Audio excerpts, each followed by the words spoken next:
Hello friends, good morning. कैसे हैं आप सब?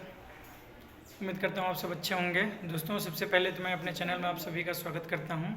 मेरा नाम संतोष यादव है और मैं केंद्रीय विद्यालय में as a contractual teacher approx 2 years हो गया मुझे काम करते हुए।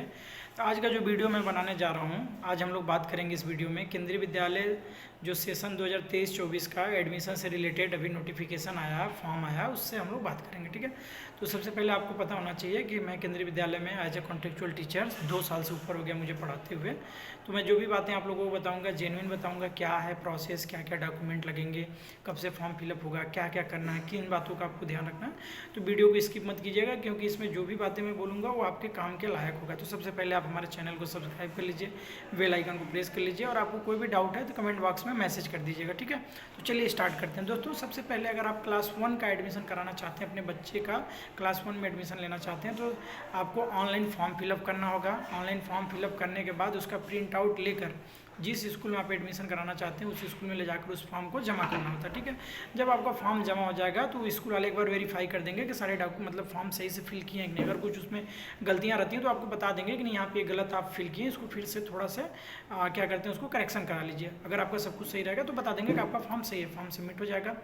तो उसके कुछ दिन बाद जब फॉर्म के लास्ट डेट हो जाते हैं तो ऑनलाइन लॉटरी सिस्टम निकलता है। उसमें क्या होगा कि आपके लॉटरी में आपके नाम आएंगे। जैसे मान के चलिए अगर 2 सेक्शन का स्कूल है तो 40-40 80 बच्चों का सीट होता है। अगर मान के चलिए 300 या 400 बच्चों ने एप्लीकेशन फॉर्म फिलअप किया, उसमें से 80 बच्चों को शॉर्ट लिस्ट किया जाएगा। ठीक है, तो उस शॉर्ट लिस्ट में अगर आपका नाम आ जाता है आपके बच्चों का, तो आपके स्कूल से आपके नंबर पे फ़ोन जाएगा और नोटिस बोर्ड पे भी पूरा डिटेल लग जाता है किन किन बच्चों को शॉर्ट लिस्ट किया गया। और एक चीज़ आपको पता होना चाहिए कि अगर आप केंद्रीय विद्यालय में क्लास 1 में एडमिशन लेना चाहते हैं तो 25% मतलब 20 बच्चों का आरटी के थ्रू नाम निकलता है, राइट टू एजुकेशन। इसमें क्या होता है कि फ्री में एडमिशन होता है, बच्चों का पढ़ाई लिखाई सब फ्री में होता है, उसका कोई अलग से चार्जेज नहीं लगते हैं। ठीक है, तो अगर आपके बच्चे का आरटी के थ्रू एडमिशन हो जाता है तो क्लास 1 से लेकर क्लास 8 तक आपके बच्चे का 1 भी रुपये फीस नहीं लगेगा। तो देखिए, आप फॉर्म अच्छे से भरिए। फॉर्म भरते समय आपका बच्चे का डेट ऑफ बर्थ अच्छे से प्रॉपर होना चाहिए। जिस रेंज में केंद्रीय विद्यालय मांगा है उस रेंज के बीच में होगा तभी एडमिशन हो पाएगा। उससे अगर आपका कम है तो भी नहीं हो पाएगा, उससे ज़्यादा हो गया तो भी नहीं हो पाएगा। तभी मैं बताऊँगा क्या क्या रेंज है। ठीक है,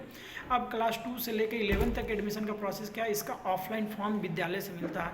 आप विद्यालय में जाएंगे, वहाँ से आपको फॉर्म मिलेगा। फॉर्म को लेकर पूरा फॉर्म फिल करके पूरे डॉक्यूमेंट के साथ आप विद्यालय में जमा कर दीजिए।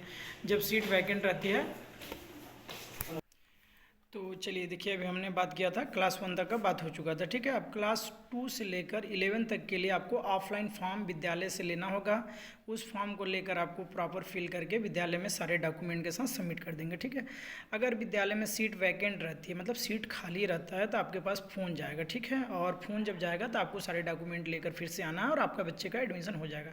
अगर स्कूल में सीट खाली नहीं रहता तो एडमिशन नहीं मिल पाएगा। ठीक है, तो इस बात का ध्यान रखेंगे। मान के चलिए जैसे 40-40 80 बच्चों का सीट है, अगर मान के चलिए क्लास 3 में आप एडमिशन लेना चाहते हैं तो 2 में अगर 30-30 बच्चे हैं तो 10-10 सीट खाली है। तो उसके अकॉर्डिंग मान के चलिए जितने बच्चे फॉर्म फिलअप करेंगे उन बच्चों का एडमिशन सीट के। और ये देखिए, केवीएस में एडमिशन के लिए कुछ क्राइटेरिया होता है। जैसे सेंट्रल गवर्नमेंट की एम्प्लॉय का पहले होता है, फिर स्टेट गवर्नमेंट का, जिस प्रोजेक्ट के अंदर काम कर रहा है, स्कूल रन कर रहा है उस प्रोजेक्ट के अंदर का, फिर उसके बाद जो बचते हैं उनके, तो एक अलग अलग क्राइटेरिया, तो उसके अकॉर्डिंग एडमिशन आपको मिल जाता है। ठीक है, तो ये सारे प्रोसेस हैं। अब मैं आपको बात करना चाहता हूँ, मतलब आपको बताना चाहता हूँ कि देखिए, डॉक्यूमेंट तो आपके प्रॉपर होना चाहिए। डेट ऑफ बर्थ जिस रेंज में मांगा गया है, जैसे क्लास 1 में एडमिशन के लिए मिनिमम 6 साल होना चाहिए, मैक्सिमम 8 साल होना चाहिए, इस रेंज में होना चाहिए। उसे क्लास 2 के लिए भी 6 से 8 के बीच में होना चाहिए। क्लास 3 के लिए 7 से लेकर 9 ईयर होना चाहिए। क्लास 4 के लिए 8 से लेकर 10 ईयर होना चाहिए। ऐसे ही मतलब रेंज दिया, उस रेंज को आप देख लीजिएगा फॉर्म पे। ठीक है, पूरे रेंज को देखकर अगर आपका उस रेंज में बच्चे का डेट ऑफ बर्थ नहीं है तो उस रेंज में डेट ऑफ बर्थ बनवा लीजिए। उस रेंज में अगर आपका बच्चे का डेट ऑफ बर्थ नहीं है तो एडमिशन ऑटोमेटिक आपका नहीं मिलेगा। अगर उससे ज़्यादा है या उससे कम है तो भी एडमिशन नहीं मिल पाएगा। तो ये सारे डिटेल थे। और जिन भी पेरेंट्स को थोड़े बहुत डाउट हैं कि केवीएस में एडमिशन से रिलेटेड, तो आप हमारे कमेंट बॉक्स में मैसेज छोड़ सकते हैं। ठीक है, और हाँ, अगर आपके बच्चे का आरटीई के थ्रू एडमिशन मिल गया तो और अच्छी बात है। क्लास 1 से लेकर 8 तक आपके बच्चे का कोई भी फीस नहीं लगेगा। तो क्लास 1 वाले पेरेंट्स ध्यान देंगे कि बच्चे का एज 6 से 8 के बीच में डेट ऑफ बर्थ आपका होना चाहिए, पूरे डॉक्यूमेंट सही होने चाहिए। इसलिए प्रॉपर अच्छे से फॉर्म पहले ही फिल कर लीजिए। ऑनलाइन फॉर्म फिल होता है, जितना जल्द से जल्द आप फॉर्म फिल कर सकते हैं आपके लिए फ़ायदेमंद है। और 27 तारीख से फॉर्म फिल हो रहे हैं ऑनलाइन। और ऑफलाइन जो फॉर्म मिलेंगे क्लास 2 से 11 तक का, उनका 1 अप्रैल से नहीं 4 अप्रैल से शायद फॉर्म मिलने वाले हैं, उसको आप देख लीजिएगा। ठीक है, चलिए, अगर कोई कमेंट है, कोई मैसेज है तो आप हमारे कमेंट बॉक्स में कर दीजिएगा। और हाँ, प्लीज़ अभी मैं आपको बोल रहा हूँ बेल आइकन को प्रेस कर लीजिए और नोटिफिकेशन बार को टैप कर लीजिए, क्योंकि जो भी मैं केबीएस से रिलेटेड वीडियो डालूंगा, जो भी वीडियो डालूंगी, इतना जान लीजिए कि वो अथेंटिक रहेगा, रियल रहेगा, फैक्ट रहेगा। ऐसा नहीं उसमें कोई उस तरीके की वीडियो नहीं रहेगा। ठीक है, चलिए।